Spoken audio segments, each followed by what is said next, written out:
folks, well, Wednesday night was the top 3 results show and my prediction was right. That puts me in a pretty good mood, although I'm also in a bad mood at the same time because it was the last results show before the finale. This season has just flown by. It seems like just yesterday we were watching Cara Diaguardi have it out with the bikini girl during the auditions, and now we're already at the finale. Over 88 million votes Tuesday night. Just over 1 million votes separating the top 2. That's pretty impressive. It started out with Ben Stiller and a few other guys doing some kind of skit about the American Idol desk being at the Smithsonian. It was basically a lame Fox movie plug. Makes me want to run right out and watch that movie, don't it, y'all? Okay, well, maybe not. Then we had the Ford video. They were singing Break My Stride. At first they were being chased by some mean-looking dogs, and then they started turning into comic book superheroes or something. Kris inflated real big like Sherman Klump from the Nutty Professor. It was probably my second favorite Ford video, other than that magic show they did that one time. I thought it was pretty good. After that, Alicia Keyes came out and tried to hit us up for some money. Sorry, Alicia, you're going to have to pay it for me this time because the economy's in the toilet and I'm broke as a joke. She introduced a boy named from Rwanda named Noah, who sang I'm the World's Greatest. He learned that song in English in just 1 week. I didn't even know it was in English. I couldn't understand a damn word of it, but I thought it was great anyway. He was flailing around, though, like Danny Gokey on speed. He was dancing around all crazy like, but when he got down there and sang in front of the judges, I was just shouting at my TV, stop, you're going to fall and bust your head, because he was dancing backward toward the steps, and I just knew he was going to trip and fall and bust his head open. But he didn't trip, and he, when he got done dancing, he walked backwards up the steps without even turning around to look, and then walked backward across the stage. I felt like I was watching the show in reverse. But he was cool, though. I love Noah. He was so cool. I think he's going to have a hit with that song.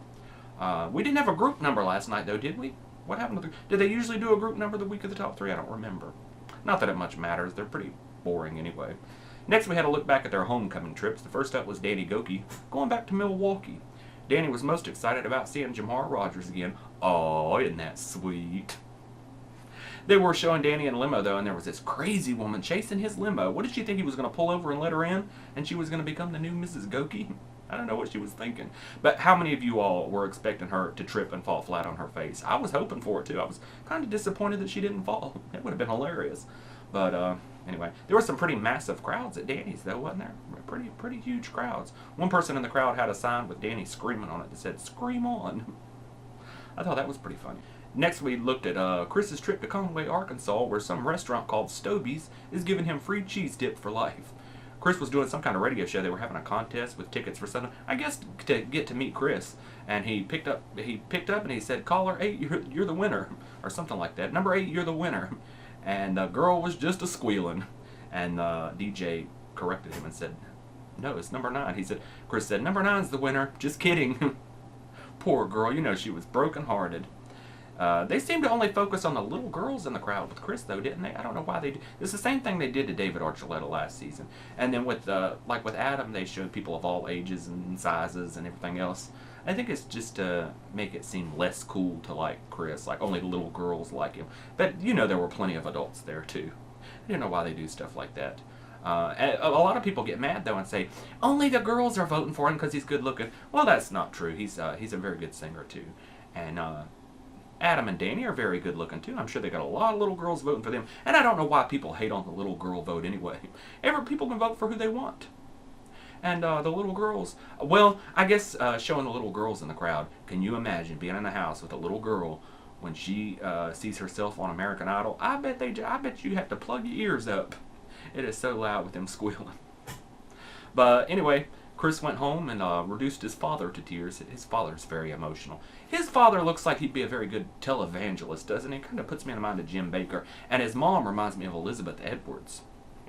I don't know why. She doesn't really look like her that much. Shaped like her, kind of.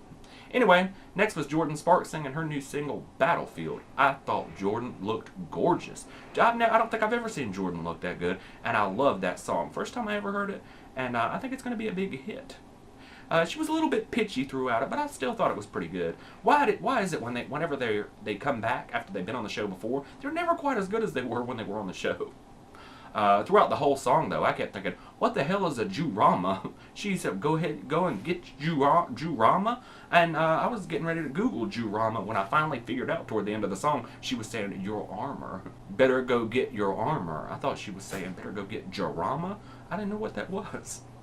When they dimmed the lights on her, though, didn't she look just like Jennifer Hudson? I thought she did. Anyway, next we looked at Adam's trip to San Diego. San Diego. San Diego. The news people loved him. The news lady even had him doing her makeup. Getting out free makeup tips from Adam Lambert. He showed off his snakeskin boots. Well, sorry, Adam Lambert. There goes the PETA vote. They're not going to vote for you. You wear snakes on your feet. Some of Adam's fans were pretty old, weren't they? I was so embarrassed for that old man that was going, sign my shirt, sign my shirt. I'd like to think that when I get to be that age, I'll have a little bit of dignity. But I probably won't. Hell, I don't even have no dignity now. Y'all should have seen me when I went to see the Clintons. I almost squished somebody's grandma. She was getting in my way. But I did get the Bill and Hillary both to sign my hat, so it was worth it. For me, anyway. But I didn't squish the little old lady. She was all right. But Adam's crowds were noticeably smaller than Danny's and Kris's. And I guess that's because it's in California. And people in California are pretty much like, a celebrity? Meh. They're not impressed with it. They see that kind of stuff all the time. So they're not as impressed as they are in, say, Conway, Arkansas. They showed the lady that took her shirt off and ran on stage. What did she think he was just going to toss her down on stage and make love to her? Sorry, you're not his type. Of course, she probably already knows that. I don't know why people make such a big deal about stuff like that. When girls have a crush on Adam and people are like, hello, he's gay. Does it really matter? Because it's not like they're ever going to sleep with him anyway. I can have a crush on a straight man, and it just doesn't matter to me if he's gay or straight, because I'm probably not going to sleep with him. Of course, then there's a lot of girls that have a crush on him that refuse to believe that he's gay or insist that he's bisexual. I don't know where this whole bisexual thing came from, but I haven't seen no reason to believe that he's anything but as gay as I am. A lot of the Claymates, though, y'all remember when Clay Aiken came out of the closet? Them Claymates, they were in tears. They were devastated when Clay came out. Anyway, next was Katy Perry. Danny said he just wanted to get it over with, and Adam said, I want to see Katy Perry. And then she came out with a Adam Lambert cape, and the love fest continues. I thought that was in poor taste, Katy Perry wearing an Adam Lambert cape. That was so wrong to do that in front of the other contestants. And it's just keeps going and keeps going with everybody with this love fest with Adam Lambert, and he's a good singer, but people are just getting too crazy about him. She makes them strange faces when she sings, though, don't she? Her eyes get real big, like saucers. Her eyes got real big, and when she turned around dancing, I thought her butt looked funny. She was wearing this Elvis-type costume. I hadn't seen that much skin since, since last week with Paula Abdul, actually. Finally, on to the results. Kris Allen is on to the finale. Yes, yes, yes. And joining him is going to be Adam Lambert. Yes, I'm pretty excited about that, too. A lot of people ask me, why do you hate Adam so much? Well, I don't hate Adam. I just hate it when he overdoes a song. With some people, I think they try to make the song about the song, like Kris. And with Adam, I think he tries to make the song about Adam. And so I wish he would tone it down a little bit. I think he probably will in the finale next week. So anyway, that means Danny Gokey was going home. Carol looked so shocked and sad. She just, that's what makes me think she tried to sabotage Kris the other night with that song choice and giving him bad comments about it and stuff.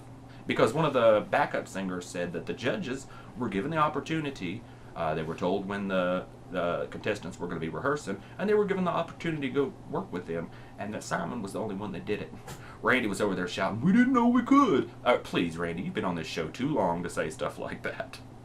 Don't go defending Cara DiGuardi.